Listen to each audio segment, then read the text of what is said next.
안녕하세요. 손유빈입니다. 중국의 코로나 확산 소식과 다양한 이벤트에 대한 경계감이 확산되면서 2,500선을 눈앞에 뒀던 코스피가 다시 후퇴를 했습니다. 전반적인 시장의 분위기는 좋지 않았지만 월드컵 개막, 연말 배당 이슈, 그리고 신사업 진출 등 개별 모멘텀의 부각으로 차별화된 종목별 행보는 오늘도 이어졌는데요. 주요 섹터와 종목별 움직임 지금부터 함께 확인해 보시기 바랍니다. 자, 오늘장 마무리 주식으로 시장 정리해 보겠습니다. 김성준 부장의 종목 먼저 만나볼까요? 네, 김성준의 오늘장 마무리 종목은 SM입니다. 2001년도 글로벌 앨범 판매 금액이 233억 달러였는데요. 작년에는 50억 달러로 대략 한 70%가량 급감을 해 있습니다. 하지만 그 속에서 국내 K-팝 업체들의 선전이 상당히 눈부신데요. 2020년도 저작권 관련한 무역 수지가 처음으로 흑자 전환에 성공을 하고 작년에도 크게 흑자를 기록을 했었습니다. 더구나 SM 같은 경우에는 라이크 기획가의 계약이 조기 종료에 따라서 내년도 이익 개선 또한 기대가 되는 그런 상황이 있습니다. 그런 상황 속에서 역시 주가도 상당히 좀 화답을 해주고 있는데요. 오늘도 상당히 좀 최근에는 좀 주가는 빠져 있지만 엔터테인먼트 관련된 종목 중에서 하나 골라봤습니다. 네, 이어서 이성홍 이사의 오늘장 마무리 주식 만나보겠습니다. 이성홍의 오늘장 마무리 주식은 SK 하이닉스입니다.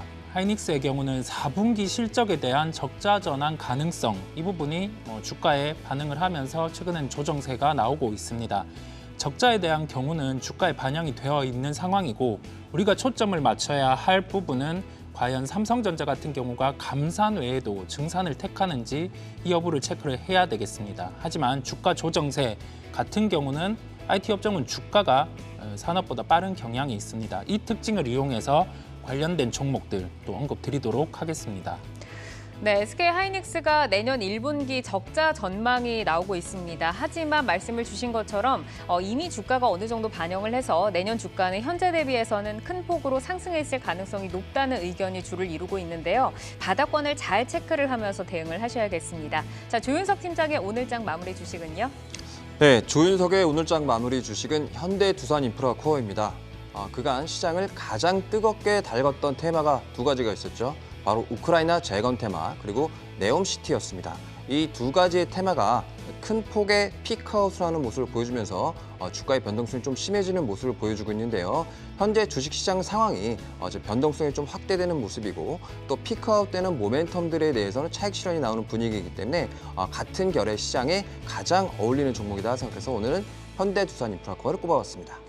네, SM과 SK 하이닉스 그리고 현대두산인프라코어까지 오늘장 정리를 해봤습니다. 다양한 종목들의 이슈, 기술적 분석을 통해서 여러분과 내일을 함께 열어갈 종목들 지금부터 만나보겠습니다.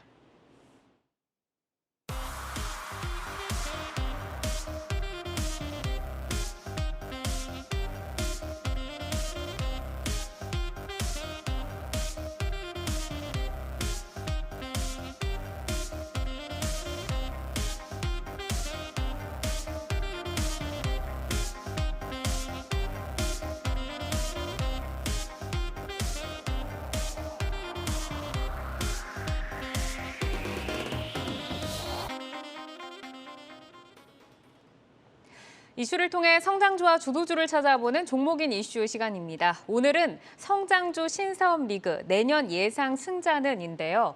인터넷 게임 등 성장주들이 혹한기 불황 속에서도 신사업 리그를 활발하게 진행을 하고 있습니다.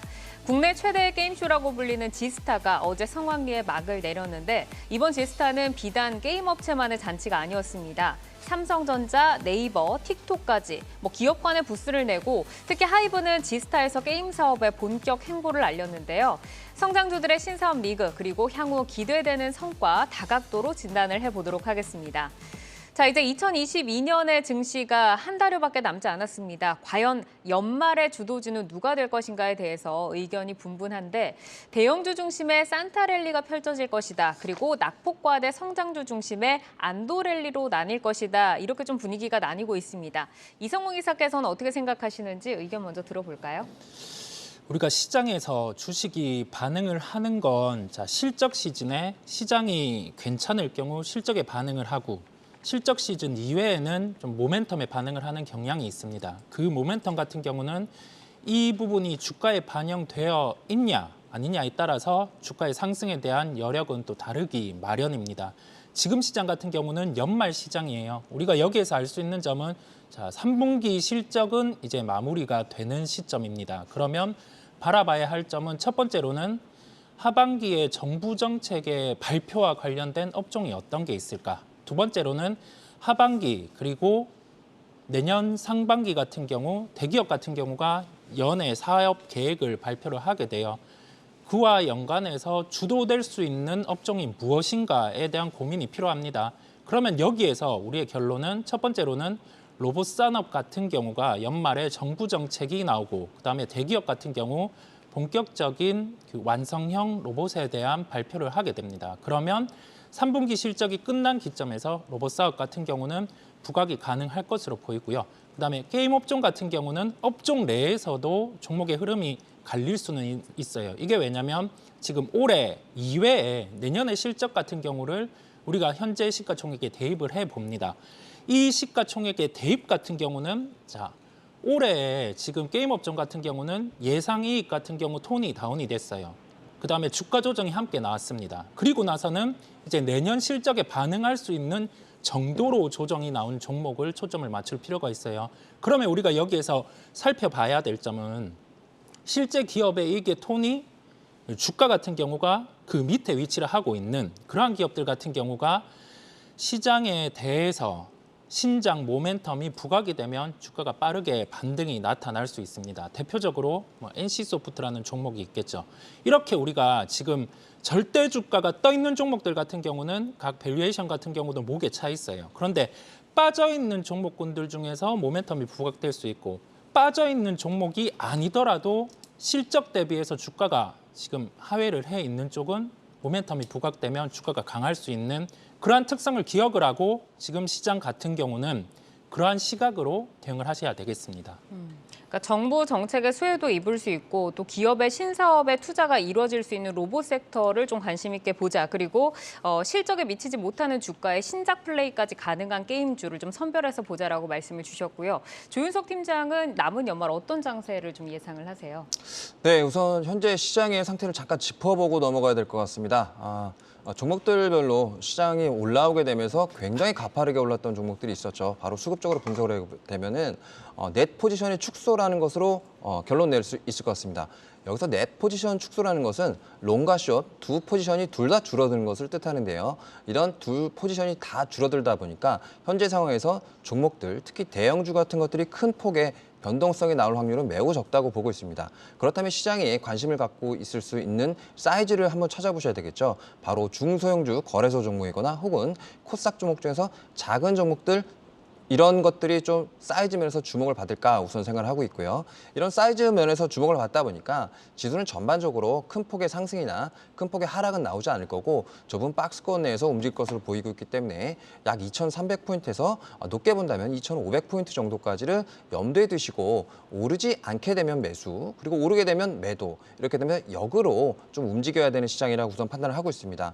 앞서 설명해 주셨듯이 지금 실적 시즌이 다 끝났기 때문에 향후 연말까지는 모멘텀이 주로 시장을 움직이는 주된 모멘텀으로 작용할 것으로 보이고 있기 때문에 이런 작은 종목들을 좀 살펴보셔야 될 것 같고요. 향후 모멘텀으로 작용할 수 있는 것들 중에서 피크아웃하지 않은 것은 바로 중국 관련 얘기들이 가장 크다고 판단하고 있고요. 그 외에도 게임이나 그리고 2차 전지 같은 경우도 계속적인 모멘텀이 준비돼 있다고 판단하고 있습니다. 네, 그러니까 유동성이 지금 흡수되는 장세기 때문에 코스닥에서 이제 중소형주 위주로 모멘텀 플레이가 가능할 것 같다라고 말씀을 주셨습니다.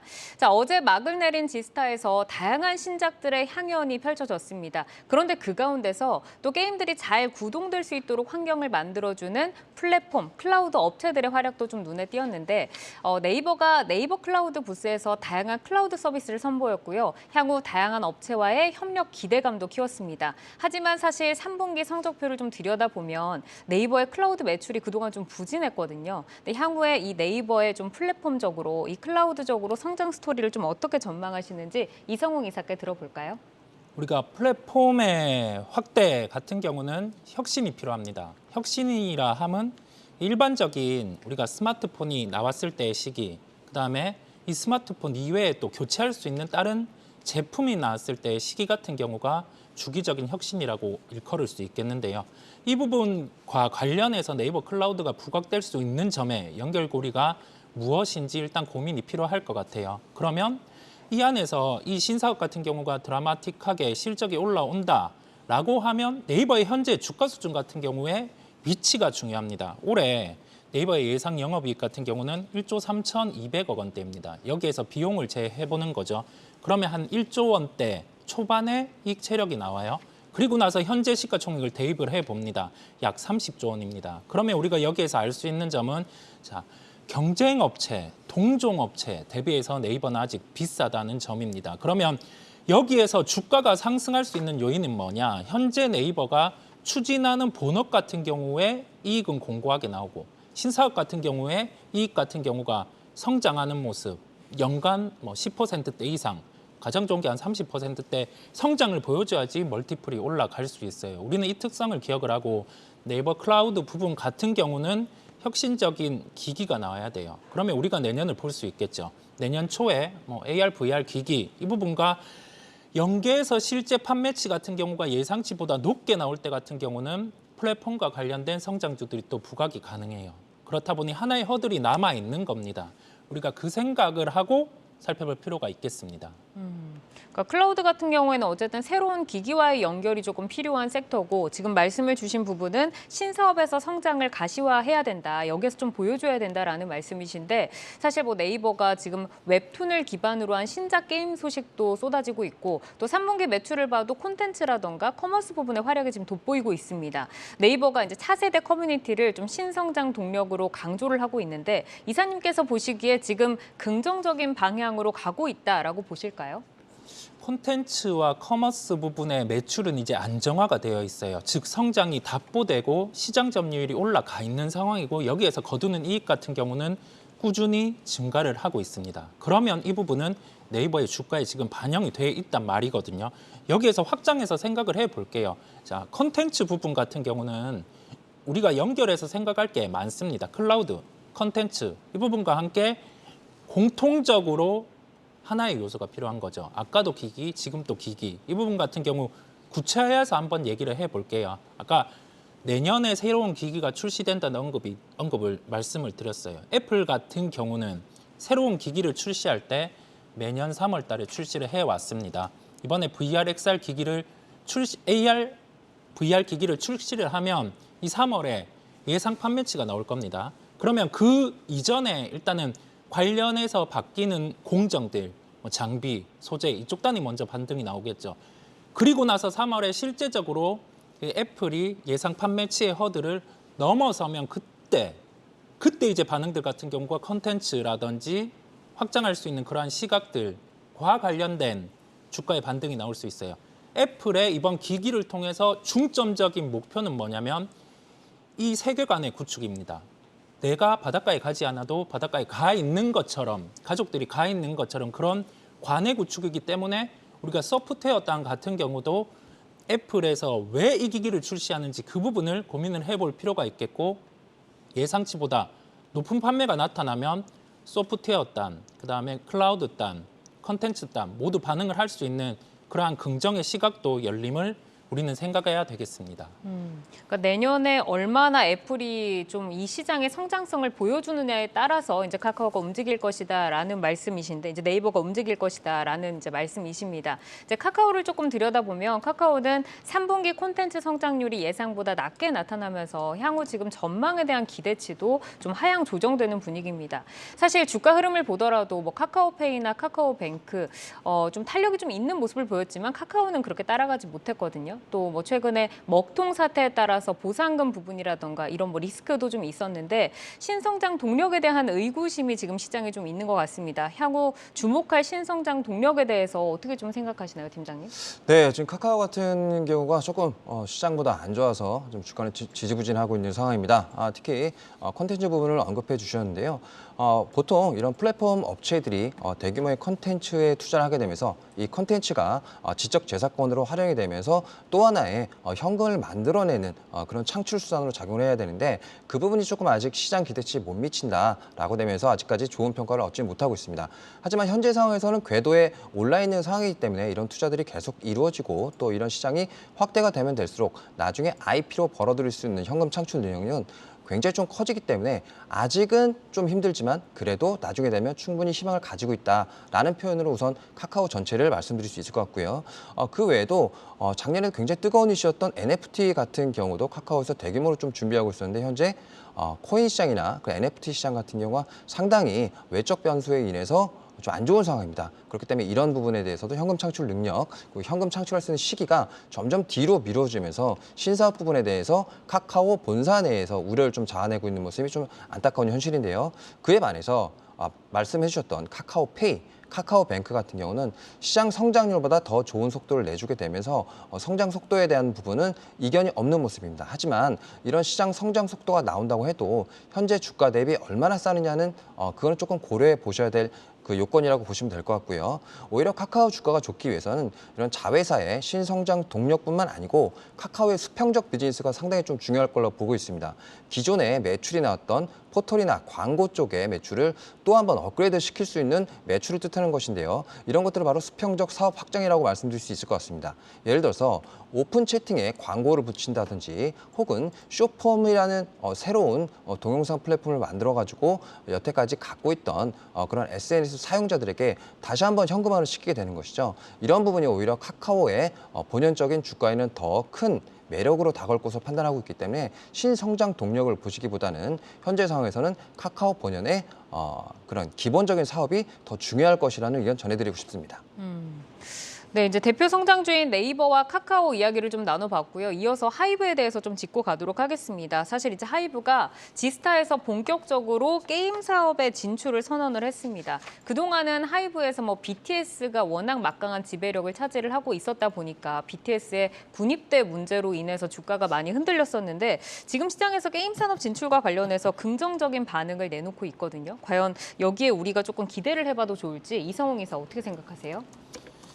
우리가 일단 엔터 업종 같은 경우는 연결되는 산업들이 많아요. 게임도 있겠고 여기에 관련해서 확장을 더 해본다고 하면은 이 게임 기반의 메타버스까지 구현이 가능합니다. 그러면 우리가 본업의 컨디션을 살펴볼 필요가 있겠죠. 하이브의 내년 예상 실적에 비용을 빼고 시가총액을 대입을 해보면 한 6조 정도의 룸이 형성이 돼요. 그러면 지금 주가 같은 경우는 거의 비슷한 위치에 있습니다. 그러면 우리가 여기에서 생각할 수 있는 점은 자, 게임 사업을 추진해서 이게 성공을 하면 주가 같은 경우는 위로 반응을 할 수 있다는 점이죠. 한 그 정도로 시각을 열어놓을 필요가 있겠고 여기에서 일단은 본업 플러스에서 신사업 같은 경우는 성공에 더해져서 모멘텀 같은 경우가 열려야 돼요. 다시금 메타버스가 부각되는 환경, 이 환경 같은 경우는 어떻게 열릴 수 있냐 하면은 다시금 성장주가 부각받는 환경이 나오거나 아니면은 메타버스 기반의 게임이 성공하는 걸 보여줘야 됩니다. 우리가 그 특징을 기억을 하고 지금은 하이브의 행보 같은 경우를 살펴볼 필요가 있겠습니다. 네, 성장주들의 신사업 리그라는 주제로 대표 성장주들의 행보를 좀 점검을 해보고 있습니다. 이제 중국 규제 완화 기대감과 또 지스타까지 지금 훈풍이 들어온 게임주 한번 짚고 가겠는데요.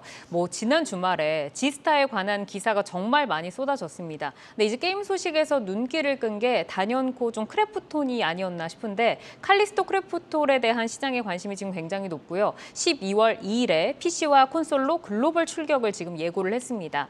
이 기대 성과가 과연 어느 정도나 될지 그리고 이제 크래프톤의 주가가 오늘은 이제 살짝 조금 반응을 했는데 과연 조금 돌려줄 수 있는 그 포인트가 될 수 있을지 팀장님 어떻게 보세요? 네, 지사를 가장 뜨겁게 달궜던 종목이 바로 크래프톤이었죠. 현재 플레이스테이션 사전 주문량으로 약 2위권에 진입을 하고 있는 상황이고 또 콘솔 게임이 기존에 없었는데 이 콘솔 게임 라인업을 확대하게 되면서 포트폴리오가 다변화되고 있습니다. 상당히 크래프톤에 대해서는 영업이익률이라든지 그리고 갖고 있던 배그라든지 이런 컨텐츠에 대한 부분은 시장에서 충분히 인지를 하고 있고 좋다는 평가들이 많지만 단일 게임 리스크라는 것들이 상당히 시장에서 우려스러운 점으로 작용을 했었죠. 이런 부분들을 이번 게임으로 인해서 조금 완화 완화시킬 수 있지 않을까 조심스럽게 추측해 볼 수 있을 것 같고요. 콘솔과 PC로 가지고 약 연간 3천억에서 4천억 정도 매출만 나오게 된다고 해도 기존 매출 대비 약 20% 가까운 매출이 메이크업됩니다. 그렇다면 밸류에이션상 충분히 도움이 될 수 있는 의미가 있다라고 판단해 주시면 될 것 같고요. 기대 신작이 24년에 좀 있다는 것이 좀 신작의 공백 기간이 있다는 것이 조금 안타까운 점입니다. 이번에 이 게임 이후로도 연속적으로 6개월이나 1년 단위로 대작 게임들이 계속 나오게 되면 이 주가 모멘텀이라든지 혹시 포트폴리오의 다변화가 굉장히 적극적으로 이루어진다고 판단할 수 있을 것 같은데 아직은 그런 모습이 아니기 때문에 주가의 하방을 좀 제한하는 역할은 충분히 할 수 있지만 주가가 굉장히 폭발적으로 상승하기에는 워낙 이 크래프톤의 주가가 굉장히 좀 비싼 편이고 혹은 크래프톤이 갖고 있는 단일 게임에 대한 한계치가 명확하기 때문에 그 부분을 좀 참조해 주셔야 될 것 같고요. 하방을 든든하게 제한한다는 면에서는 충분히 의미가 있는 것으로 판단하고 있습니다. 네, 이제 크래프톤이 지스타에서 이제 뜨거웠다고 하면 지스타가 열리기 전에는 이제 네오위즈의 그 피해 거짓 콘솔 게임이 좀 뜨거웠던 것 같고 그리고 뭐 넥슨이나 카카오 게임즈, 뭐 넷마블 이렇게 주요 업체들이 신작 향연을 정말 연이었습니다. 근데 신작 일정과 관련해서 저희가 좀 일정 플레이를 해볼 만한 연말 연초에 주목해볼 만한 게임주는 어디 있을까요, 팀장님? 네. 대작 게임이라고 한다면 방금 전에 말씀드렸던 크래프톤의 예를 들었습니다. 그 외에도 네오위즈의 피해 거짓을 자세히 말씀해 주셨습니다. 그리고 그 외에 여러 가지 게임사의 신규 출시 모멘텀이 있지만 주가에 크게 반응하기에는 약간은 조금 무리가 있는 것이 아닐까라고 조심스럽게 추측해 볼 수 있을 것 같고요. 현재 한국 시장의 가장 대명사 게임이었던 NC소프트의 MMORPG 게임 같은 경우 한국 시장뿐만 아니고 아시아 시장까지 재패한 경험이 있는데요. 그것들을 역으로 뒤집어 보게 되면 바로 한국 시장의 한계점을 볼 수가 있을 것 같습니다. 즉 이번에 피해 거짓이라든지 크래프톤의 신작 같은 경우가 콘솔 부분에서 드디어 한국에서도 아주 큰 게임이 나오고 있다. 그리고 개발 역량을 갖추고 있는 것들이 드디어 시장에서 입증을 받고 있다라는 것을 좀 의미를 두셨으면 좋을 것 같고요. 그중에서 가장 좋은 것은 뭐니 해도 그래도 네오위즈의 피해 거짓이 아닐까 곰곰이 생각하고 있고요. 그 외에도 아직까지 구체적으로 발표되지 않은 게임들이 많이 있습니다. 그중에서 이사님께서 말씀해 주셨듯이 VR과 AR 관련해서 그런 환경들을 말씀해 주셨는데 이 게임의 신작 모멘텀은 매출액과 관계없이 주가의 모멘텀으로 굉장히 크게 작용할 것이기 때문에 이런 일정들은 오히려 더 챙겨보시는 것이 투자에 더 도움이 되지 않을까 생각합니다. 네, 뭐 AR과 VR과 관련해서 이제 시장 자체도 변화하고 있고 우리나라의 한국의 게임 시장도 조금 확장을 해 나가고 있다라고 말씀을 주셨습니다. 자, 그러면 이성홍 이사께서는 어떤 게임사를 좀 주목하고 계실까요?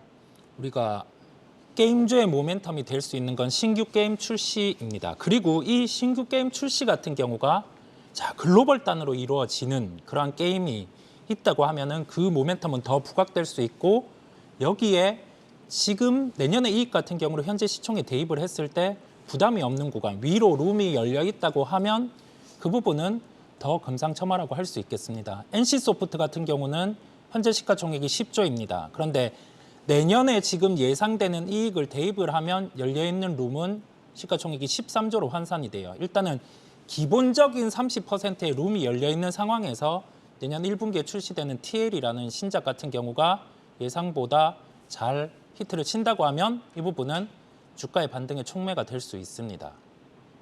네, TL이 이제 시장에서 얼마나 조금 반응을 얻느냐에 따라서 이제 주가에 촉매로 작용을 할 것인가 저희가 좀 지켜봐야 될 것 같습니다. 이슈를 통해 성장주와 주도주를 찾아보는 종목인 이슈, 대표 성장주들의 신사업 행보 그리고 연말에서 연초까지 공략해야 할 포인트까지 점검을 해봤습니다. 이제 한 달 정도 남았는데 한 해를 마무리하면서 보내줘야 하는 재료들이 있고 또 새로운 해를 시작하면서 담아야 할 모멘텀도 있을 텐데 잘 선별을 해나가시기를 바라겠습니다. 네, 여러분은 지금 내 종목을 만나는 즐거움 종목 맛집 투데이 한경 코리아마켓과 함께하고 계십니다.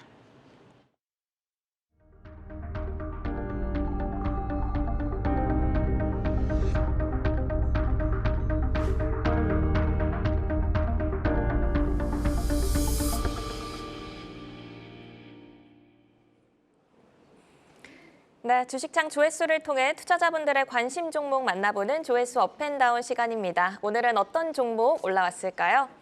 먼저 노르웨이 수출 기대감에 급등한 현대 로템 보이고요. 원전 시장 확대 전망에 주목받는 두산 에너빌리티, 그리고 리튬과 니켈 가격 강세로 이목이 집중되고 있는 미래나노텍과 하이드로 리튬, 그리고 우리 금융지주, 레몽레인 등이 올라와 있습니다. 오늘은 두산에너빌리티, 신라젠, 그리고 우리금융지주, 레몽레인 살펴보겠습니다. 우리금융지주부터 보시죠. 은행업종의 이익 상향 조정에 연말이 다가오면서 고배당 종목으로 이목이 쏠리고 있는데요. 오늘 3% 가까운 강세로 마감을 했습니다. 두산에너빌리티 이어서 보겠습니다. 원전과 수소로 친환경을 이끌어가는 행보에 긍정적 평가가 이어지고 있는데요. 오늘 주가는 1% 가깝게 상승하며 거래 마쳤습니다. 다음은 신라젠입니다. 다음 달 9일 코스닥 150 편입 소식이 전해지며 3거래 연속 상승세를 이어갔는데요. 오늘은 2% 강세로 거래를 마쳤습니다. 레몽레인 이어서 보겠습니다. 드라마 재벌집 막내 아들의 시청률 급등으로 제작사인 동사의 이목이 쏠렸습니다. 중국 OTT에서 6년 만에 한국 영화가 공개됐다는 소식도 훈풍으로 작용했는데요.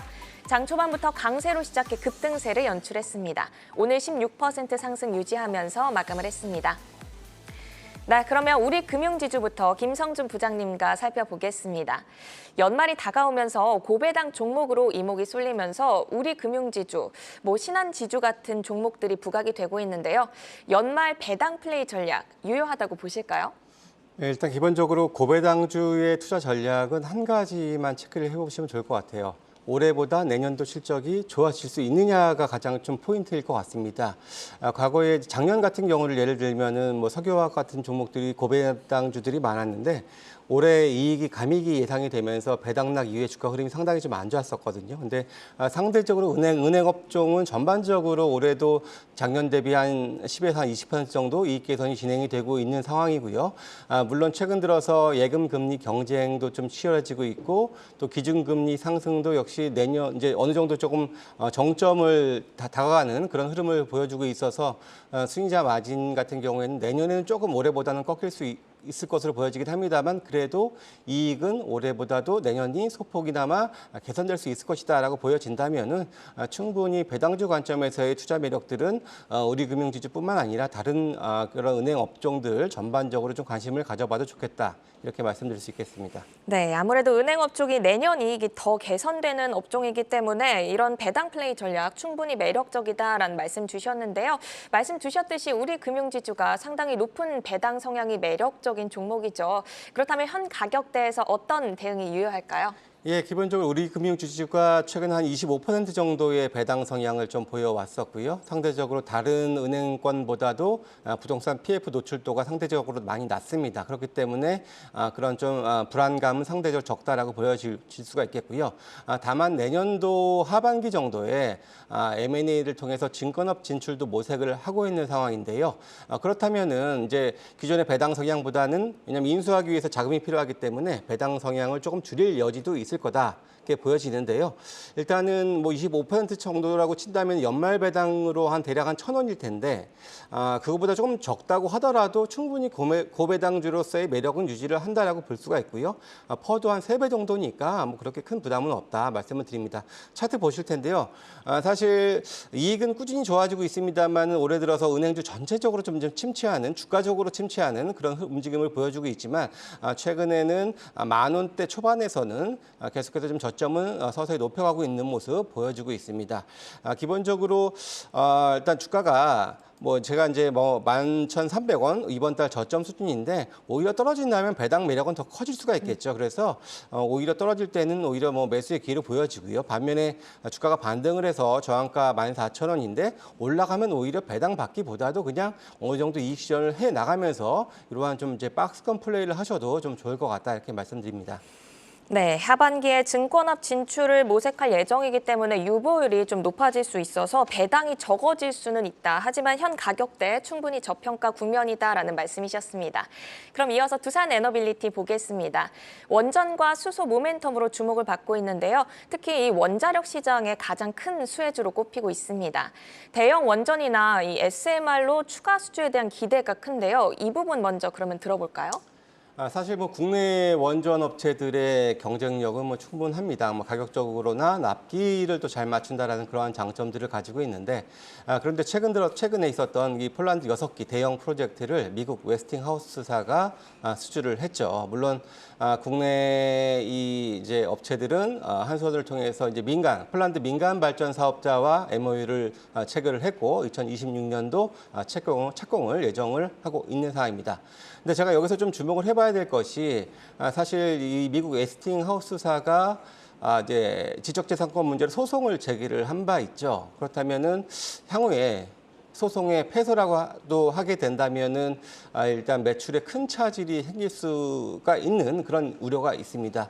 단순하게 이것이 그냥 이번 폴란드 수주전에서 뭔가 좀 흠집내기 차원에서 했었던 그냥 단순한 해프닝이었다면 모르겠는데 이런 것들이 좀 장기화될 여지도 분명히 존재를 하고 있기 때문에 이 소송의 결과가 상당히 좀 중요한 관전 포인트가 좀 될 것으로 좀 보여지긴 합니다.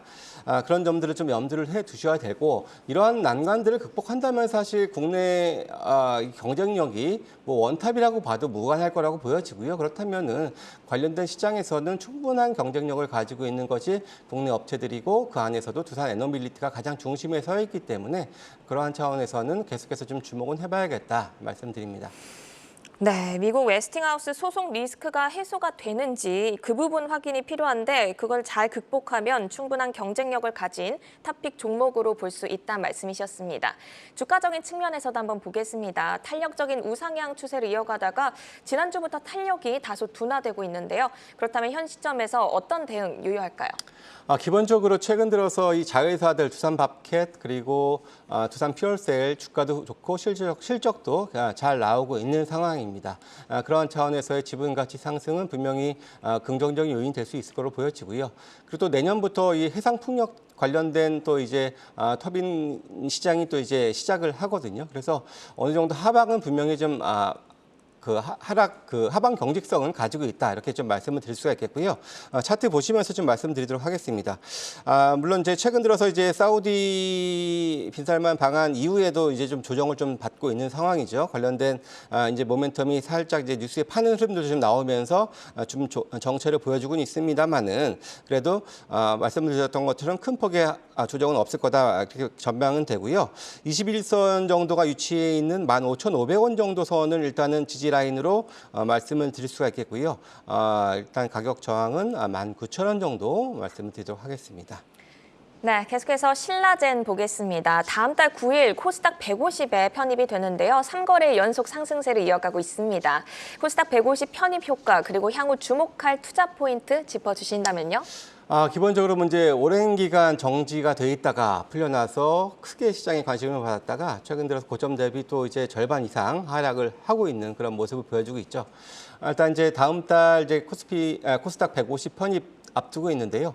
지난 8월에도 한글과 컴퓨터라든지 뭐 넥스텍 이런 회사들이 일단 이제 신규 편입이 됐었는데 물론 이제 패시브 자금 유입 효과도 있겠습니다만 또 이제 반면에 공매도가 재개가 됐었죠. 그러면서 한글과 컴퓨터도 편입 첫날 공매도 비율이 40%가 넘었었고요. 넥스틴도 22%까지 공매도가 급증을 하면서 오히려 이들 두 회사들의 주가는 그때 8월 신규 편입보다는 오히려 좀 떨어지고 있는 상황입니다. 그래서 이것이 무조건 다 호재다라고 볼 수는 없는 부분들인데요.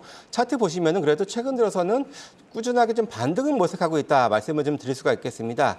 물론 최근 3거래일 동안 계속해서 조금 윗꼬리는 달고 있습니다만은 이제 크게 좀 주가가 좀 조정을 받은 이후에 다시 이제 여기서는 추가 하락보다는 반등 가능성은 있다라고 좀 보여지는 그런 기술적인 움직임들 시도를 하고 있고요. 일단 최근 상승 대비 저점 대비 상승의 중간 정도 가격이 12,500원인데요. 12,500원을 조금 넘는 13,000원 정도 수준을 일단은 저항 가격으로 제시를 해드리고요. 저는 개인적으로는 가급적 편입 이전에 기술적인 지금 반등 모색 구간이니까 어느 정도 반등이 나온다면은 좀 비중을 좀 축소하면서 리스크 관리하시는 것이 보다 현명하지 않겠냐 말씀드릴 수 있겠습니다. 네, 코스닥 150에 편입이 되면 패시브 자금이 유입돼서 상승할 여력도 있겠지만 또 공매도가 동시에 가능해지기 때문에 하방 압력에 대한 우려도 있습니다. 박자를 잘 맞추셔야 될 것 같습니다. 이어서 레몽레인 보겠습니다. 지난 주말에 방영된 재벌집 막내 아들의 시청률이 고공행진을 하면서 오늘 급등세를 보였는데요. 여기 중국에서 6년 만에 OTT에서 한국 영화가 공개됐다는 소식도 훈풍으로 작용을 했습니다. 콘텐츠주의 중국발 호재 어느 정도 영향을 예상하시는지 궁금하고 또 가격 전략까지 함께 듣겠습니다. 일단 뭐 중국발 호재라고 표현하기는 아직은 조금 미온적이 좀 미약하다 말씀을 드릴 수가 있겠고요. 작년 12월에 그 오문이라는 영화가 처음 개봉을 했었는데 그 이후에 아직까지 개봉은 없었고요. 이번에 OTT로 개봉된 나온 영화도 2018년도 작품이었는데요. 일단 이것이 계속해서 연결될 수 있을지는 주목은 해봐야겠지만 아직은 좀 빠른 상황이다 말씀을 드리고요. 기본적으로 레몽레인 같은 경우 이 재벌집 막내 아들에 대한 기대감들이 지난 달부터 서서히 지금 나오기 시작했고 워낙에 좀 관심이 있었던 작품이었기 때문에 미리 주가도 좀 많이 좀 선반영해 왔다. 그러다가 어제 두 자릿수 시청률 기록하면서 오늘 큰 폭의 상승세를 좀 보여줬기 때문에 현재로서는 좀 추격 매수하기는 좀 부담스럽다 이렇게 말씀을 드리고요. 기술적인 움직임 보도록 하겠습니다. 기본적으로 오늘 16.74% 급등을 보여줬었는데 아직은 이제 첫 주기 때문에 추가적으로 더 올라갈 여지도 분명히 존재하겠죠. 과거에 우리 이제 최근에 히트 쳤었던 우영우 같은 경우에도 A스토리가 17,000원에서 35,000원까지 껑충 뛰었다가 그 후에는 다시 또 이제 2만 원 아래로 빠지기도 했었거든요. 그런 점 염두에 두셔서 지나치게 끌고 가는 것보다도 일단 3만 원 부근 혹은 어느 정도 좀 상승세를 이용해서 조금 이제 차익 실현을 좀 하시면서 같이 리스크 관리도 병행하시는 것이 좋을 것 같고요.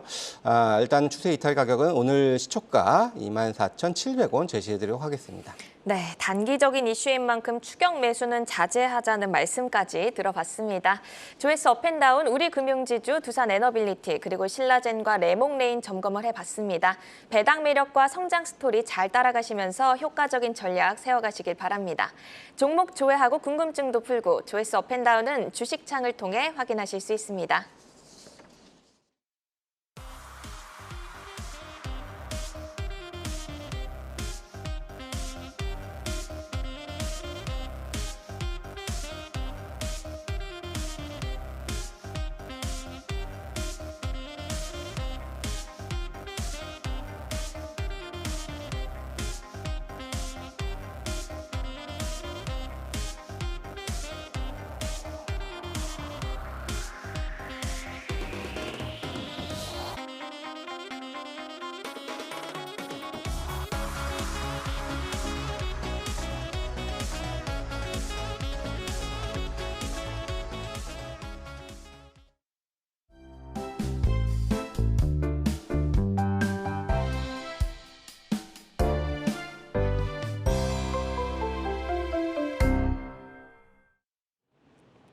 오늘 시장에서 울고 웃었던 다양한 종목 이슈들 만나봤습니다. 많은 종목들 가운데 내일을 여는 유망주는 어떤 종목이 될지 전문가 세 분의 종목 만나보도록 하겠습니다. 자, 오늘 가지고 오신 종목 확인을 해볼게요. 네, 이제 김성준 부장께서 하이브 가지고 오셨고 이성웅 이사가 한화솔루션, 조윤석 팀장이 DN 오토모티브를 가지고 오셨습니다. 팀장님께서 가지고 오신 DN 오토모티브 그래도 조금은 좀 생소한 종목인 것 같아요. 수급이 그렇게 많이 터지지는 않는 종목. 어떤 매력 포인트에 주목을 하시는지 스토리 먼저 들어볼까요? 네, 우선 기업을 피킹할 때 가장 중요한 것은 실적이죠. 우선 지난 3분기 실적 내용을 잠깐 보겠습니다. 실적이 서프라이즈가 나오게 되면서 매출액 부분 연결로 약 8,500억 그리고 영업이익은 약 1,400억 정도 기록하면서 시장의 기대를 큰 폭으로 뛰어넘어서 서프라이즈를 기록했습니다. 자세한 내용을 보게 된다면 이 DN 오토모티브는 기존의 자동차 축전지 그리고 방진재를 생산하게 되면서 대부분 자동차의 전방업체에 납품을 하는 매출 구조를 갖고 있었는데요. 그 가장 큰 이슈가 있었던 것이 바로 두산 인프라코의 공작기계 부분을 인수했다는 것이죠. 당시 2조에 달하는 큰 자금을 들여서 인수를 했기 때문에 승자의 저주라든지 여러 가지 안 좋은 얘기들이 많이 나왔었는데 이번 서프라이즈를 가져오게 되면서 그런 우려들을 한바탕 다 불식시켰다 이렇게 봐주시면 될 것 같고요. 사업부별로 보시게 되면 자동차 같은 경우는 대부분의 매출이 해외 쪽에서 약 90% 정도 나오기 때문에 국내 경기랑은 그렇게 큰 연관성이 없다. 첫 번째 말씀드릴 수 있을 것 같고 매출 처별로 보게 되면 스텔란티스 그룹이 약 30% 그리고 GM이 약 30% 정도 하게 되면서 큰 축을 차지하고 있습니다. 그리고 주말 새에 GM에서 큰 발표가 하나 있었죠. 2025년까지 자사들의 전기차 전략에 대해서 발표했었는데 전기차 2025년까지 픽업 트럭 혹은 고가 차량에 대해서 굉장히 드라이브를 걸겠다는 발표 소식이었습니다. 당연히 DN 오토모티브의 자동차 사업부에 충분히 도움이 될 만한 발표였다고 여겨지고요. 그 외에 두산 인프라코에서 인수를 했었던 그런 공작기계 사업부 같은 경우도 해외 비중이 무려 80% 차지할 정도로 글로벌 탑3 정도의 회사라고 봐주시면 될 것 같습니다. 특히 지금 인플레이션이 일어났던 원인 중에서 화폐 현상을 빼고는 투자 부분이 상당히 부족했던 것도 누구나 지금 인정하고 있는 사실이죠. 이런 부분들을 종합해보면 앞으로도 기계 부분에서의 투자는 계속적으로 이루어질 것이기 때문에 기계 부분, 자동차 부분 둘 다 굉장히 좀 좋아지는 실적이고 현재 시가총액 부분 약간 7천억 정도이기 때문에 밸류에이션상으로도 너무너무 저렴한 수준이다라고 보고 있기 때문에 오늘의 관심 종목으로 말씀드리겠습니다. 네, 이제 자동차 쪽과 기계 쪽에서 함께 실적을 좀 성장해 나갈 수 있는 그런 종목이다라고 말씀을 주셨고 말씀을 주신 대로 실적이 굉장히 좀 인상적이었어요. 어쨌든 두산 인프라코어의 공작기계 인수가 있긴 하지만 수치적으로 봤을 때는 영업이익이 전년 동기 대비해서는 무려 890%나 이제 증가를 한 것으로 좀 보이고 그런데 주가는 그렇게까지 탄력을 받지 못하는 것 같습니다. 이제는 조금 탄력을 좀 받아갈 수 있을까요? 네, 보통 시장에서 한개 분기 서프라이즈를 냈다고 모든 시장이 믿어주진 않습니다. 이제 한개 분기 실적을 냈었고 내년 분기가 올해 연말 실적이 내년 초에 나오게 되죠. 그것들을 보고서 아마 움직이게 될 텐데 그러면서 그것을 믿는 투자자들은 대부분 지금 소폭 매수하는 움직임을 보인다고 판단하고 있고요. 잠깐 차트를 보시게 되면 실적을 발표하고 난 후에 엄청난 거래량이 터졌습니다. 이 바로 거래량이 바로 실적을 발표하게 되면서 터졌던 거래량 부분입니다. 이 부분들이 훼손될 가능성은 상당히 제한적이죠. 앞서서 말씀드렸듯이 밸류에이션이 워낙 저렴하기 때문에 쉽사리 시장에 폭락하지 않는 한 밸류에이션 매력 자체로 매수 포지션을 계속 유지할 수 있을 거라고 보고 있고요. 시장에 관심을 못 받았던 이유는 또 한 가지가 있죠. 바로 유통량에 대한 문제입니다. 시장에서 대부분 유통량이 굉장히 작기 때문에 매수와 매도를 급하게 하실 수 있는 이런 투자자분들께서는 보통 선호를 하지 않게 됩니다. 그러다 보니까 시장에서 유통량에 대한 디밸류에이션을 받고 있는 상황이다. 그래서 나중에는 이런 것들이 해소될 가능성도 있기 때문에 그 부분도 모멘텀이라고 봐주시면 될 것 같습니다. 그러니까 지금은 40%가 채 안 되는 주식의 유통량이 더 늘어날 수 있는 가능성도 모멘텀으로 볼 수 있다라고 말씀을 주셨습니다.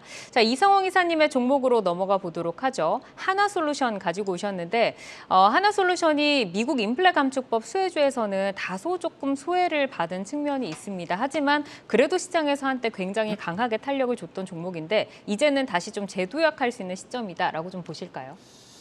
우리가 시장 안에서 원래 유가 같은 경우가 조정이 나오면 신재생에너지군들 같은 경우에 주가가 약해지는 경향이 있었어요. 그때는 실적이 뒷받침되지 않았고 그다음에 이와 관련해서 태양광 못 들이면 이 수요 공급 같은 경우가 공급이 우위했던 시기였다 보니까 이런 현상이 나타났습니다. 그런데 시장이 한번 정리가 되고 이제는 우리가 바라봐야 될 지표는 태양광 모듈의 가격, 그다음에 이 시장 같은 경우 가격이 오를 때 공급이 줄어서 오르냐 아니면 수요가 공급을 상회하면서 이 가격이 오르냐 여부인데 지금은 수요 같은 경우가 대표적인 EU 같은 경우가 공정의 전환으로 인해서 지금 태양광 같은 경우를 더 깔아야 되는 상황이고 미국 같은 경우도 이와 유사하게 지금 태양광 같은 경우를 더 깔아야 되는 상황이에요. 즉 수요가 공급을 넘어서고 있는 상황이고 태양광 모듈 가격은 상승하고 있다는 말입니다. 그러면 우리가 여기에서 알 수 있는 점은 가깝게는 4분기 실적까지 좋을 수 있겠다는 점이고 여기에 대해서 수요가 공급을 넘어서는 이 레인지 같은 경우가 각 기업들이 증설을 해서 이 부분을 단계적으로 메워 나간다고 하면은 이 증설을 하는 기업들 같은 경우는 주가가 레벨업이 될 수 있습니다. 우리가 퍼스솔라 같은 경우가 태양광 모듈 전지와 관련된 업체인데 지금 5년 내 신고가를 다시금 경신을 했어요. 그러면 우리가 여기에서 알 수 있는 점은 첫 번째로 현재 신재생에너지 중에서 태양광은 유가는 상관관계가 낮아졌다. 두 번째로는 현재 증설을 한다고 하면은 이 증설이 수요 커버를 넘어서는 게 아니라 타이트한 수요는 지속된다. 그러면 마지막으로 알 수 있는 점은 만약 우리나라 태양광 모듈과 관련된 기업이 증설을 한다고 하면은 주가는 레벨업 될 수 있겠구나라는 결론이 나옵니다. 기대를 한번 해보는 거죠. 그렇다 보니 주가는 빠지지 않고 여기에서 딱 일부 가격대로 반등이 나오는 겁니다. 그러한 현상, 시장 대비해서 강한 주가 같은 경우를 우리는 살펴보면서 지금 시장의 대응도 열어놔야 되겠습니다. 그러니까 유럽과 또 미국에서 태양광 모듈의 수요가 계속해서 늘어나고 있기 때문에 이제 증설을 해서 매출을 확대할 수 있다면 모멘텀으로 작용을 할 것이다라고 말씀을 주셨습니다. 자, 하나솔루션의 주가가 지금 저점을 잘 다지고 있다라고 말씀을 주셨는데 45,000원대에서 저점을 한번 찍고 지금 좀 올라오기는 했습니다만 10% 정도 올라왔는데 지금 왔다 갔다 좀 변동성이 좀 심한 것 같아요. 목표 주가를 어디까지 저희가 잡고 대응을 할 수 있을까요? 일단은 짧게 우선 한 박스권 상단 가격입니다. 53,000원대를 기술적으로는 도달을 할 수 있겠고요. 그래서 목표가를 53,000원으로 일단은 책정을 했습니다. 매수가는 48,500원이에요. 짧은 박스권 하단. 3거래일 전에도 한번 나왔던 이 정도 가격 같은 경우 매매를 대입을 하셔도 됩니다. 손절가는 45,000원. 딱 이 하단이 깨지는 가격인데 우리가 그러면 자 하나솔루션이 증설을 발표하면서 상승을 한다고 하면 9월, 15일 고점을 돌파할 수 있습니다. 그 점을 우리가 염두에 두고 관심을 가져야 되는 종목이라고 하겠습니다. 그러니까 증설 이슈가 나온다고 하면 전 고점 55,900원을 넘어서 상승을 할 수 있다라는 점을 기억을 해주시고요. 자, 이어서 김성준 부장님의 종목 보겠습니다. 하이브 가지고 오셨는데 앞서서도 저희가 짚어드린 것처럼 게임 사업 진출 소식으로 오늘 시장의 관심을 한 몸에 받았습니다. 하이브가 뭐 그동안은 사실 BTS와 관련해서만 주가가 좀 움직였는데 이제는 기업의 성격이 좀 변하는 것 같아요. 본격적으로 상승을 다시 한번 좀 기대를 해봐도 될까요? 네, 뭐 앞서서도 제가 말씀을 드렸던 것처럼 글로벌 앨범 판매량은 줄어들고 있는데 국내 업체들이 상당히 지금 강한 모습을 보여주고 있다. 이런 것들의 주요한 원인은 이제 팬덤 현상이라고 볼 수가 있겠는데요. 뭐 쉽게 뭐 BTS가 앨범을 하나를 냈을 때 한 개를 구매를 했다면은 최근 들어서는 또 개별 활동들을 하고 있기 때문에 또 이제 아직 발매를 안 했지만 곧 할 예정에 있습니다. 그렇기 때문에 오히려 앨범 판매량 면에서는 더 늘어날 수도 있다. 이렇게 좀 볼 수가 있고요. 어제 카타르 월드컵 개막식에 또 이제 BTS 정국이 또 이제 솔로로 공연하는 모습도 제가 봤었는데요. 일단 그만큼 위상도 많이 좀 높아져 있는 상황이기 때문에 그러한 차원에서 본다면은 오히려 물론 이제 콘서트를 못 한다라는 부분, 가장 수익성이 높은 사업을 못 한다라는 부분들은 있겠습니다만 그래도 그런 부분들은 이미 뭐 주가에 많이 녹아져 있기 때문에 더 이상의 큰 부담 요인은 되지 않을 거다라고 좀 볼 수가 있겠고요. 그리고 기본적으로 앨범 200만 장 이상 팔고 있는 세븐틴을 포함해서 뭐 이제 100만 장대를 팔고 있는 엔하이픈 또 TXT 같은 그런 보이그룹들이 월드 투어에서도 어느 정도 가능성을 입증을 받고 있거든요. 그래서 이들 세 개의 보이그룹들을 중심으로 이제 수익성은 상당히 좀 좋아지고 있는 것으로 좀 보여지고 있고요. 그리고 그밖에도 또 이제 뉴진스라든지 뭐 세라핌 같은 걸그룹 또한 지금 안착을 하고 있는 그런 상황이고 또 내년에는 미국 걸그룹을 비롯해서 총 4개의 팀이 또 이제 선보일 예정에 있습니다. 아무래도 이제 BTS를 또 양산했었던 그러한 또 그런 회사기 때문에 그런 좀 노하우, 경쟁력을 갖고 있다면은 어느 정도 그래도 좀 기대감들을 좀 가져볼 수가 있다 이렇게 말씀을 드릴 수가 있겠고요. 또 이제 앞서 언급하셨던 것처럼 이제 게임이라든지 또 이제 위버스 같은 이런 부분들도 충분히 또 수익을 기여할 수 있는 측면들도 있기 때문에 이제 현재 주가는 또 그렇게 공모가에서 큰 차이 없는 가격까지 떨어졌습니다. 그렇다 보면은 지금 수준에서는 이제 겁을 먹기보다는 그래도 이제는 뭐 차분히 좀 봐야 될 시기다 이렇게 말씀드릴 수 있겠습니다. 그러니까 군입대와 관련 없이 앨범 판매량도 지금 오히려 더 늘어나고 있고 게임 그리고 뭐 메타버스 사업까지 다 지금 잘 해나가고 있다. 밸류에이션도 매력적이다라고 말씀 주셨는데 그러면 이제 하이브 어느 정도까지 저희가 주가 설정을 해볼까요? 예, 일단 제가 차트를 볼 텐데 먼저 주봉을 먼저 보겠습니다. 사실 2020년에 상장을 해서 크게 지금 주목을 받았었는데요. 당시 공모가가 13만 5천 원이었습니다. 이제 오늘 종가가 2,500원밖에 차이가 나지 않을 정도로 최근 뭐 주가는 많이 좀 하락을 해 있는 상황이고요. 그렇다면은 지금 그런데 이제 공모 당시보다도 이익은 거의 한 3배 정도 늘어났습니다. 그렇다면 지금 현재 퍼가 한 20배 정도 수준 그 정도라고 한다면은 저희 지금부터는 뭐 충분히 좀 이미 많이 빠져 있다. 그리고 BTS 군입대 공백기도 계속해서 개별 활동을 통해서 좀 메워 갈 수 있다라고 보여진다면은 지금 구간에서는 크게 좀 조심해야 될 자리는 아니다 말씀을 드리고요. 일단 목표가는 1차적으로 올해 8월 정도의 고점 수준이었었던 19만 원 일단은 1차적으로 좀 말씀을 좀 드리도록 하겠고요. 손절 가격은 12만 6천 원 말씀드리도록 하겠습니다. 네. 그리고 이제 네오주 종목 리뷰 짧게 좀 하고 가도록 하겠습니다. 이제 이성웅 이사님께서 지난주 화요일에 현대로템을 가지고 오셨는데 노르웨이 수주 기대감에 주가는 상승할 것이다라고 하셨고 그것까지 네옴시티까지 함께 다 받아서 오늘도 급등이 나왔거든요. 목표가는 일단 돌파를 했습니다. 계속해서 보유를 해 갈까요? 실제 그 인도네시아 수주 부분이 입찰이 들어가고 결정이 되겠죠. 그 이전까지 또 기대감으로 주가는 이런 식으로 움직입니다. 한 단계 더 레벨업을 한다고 하면 3만 원 이상은 도달이 가능한 거죠. 그 부분은 실제 입찰이 이루어지기 이전의 단계에 주가 레벨업이 한 번은 가능해요. 자, 이익을 시총에 대입해보면 3만 원 이상, 3만 원대가 나옵니다. 그렇다 보니까 여기에 모멘텀 더해지면 주가는 한 단계 레벨업 될 수 있는 시각을 열어두겠습니다. 네, 알겠습니다. 계속해서 보유를 하는 전략으로 대응을 하자라고 말씀 주셨습니다. 자, 투데이 안경 코리아마켓 내일을 여는 유망주 조윤석 팀장의 DN 오토모티브, 이성웅 이사의 한화솔루션, 그리고 김성준 부장의 하이브까지 만나봤습니다. 방송이 끝난 뒤에도 유튜브에 네어주 검색하시면 다시 보실 수 있는데요. 네어주와 함께 또 이번 주의 포트 전략 잘 세워보시기를 바라겠습니다. 오늘은 조윤석 SK증권 서초센터 팀장, 이성웅 글로움파트너스 이사, 김성준 하이투자증권 도곡 WM센터 부장과 함께했습니다. 세 분 좋은 말씀 고맙습니다.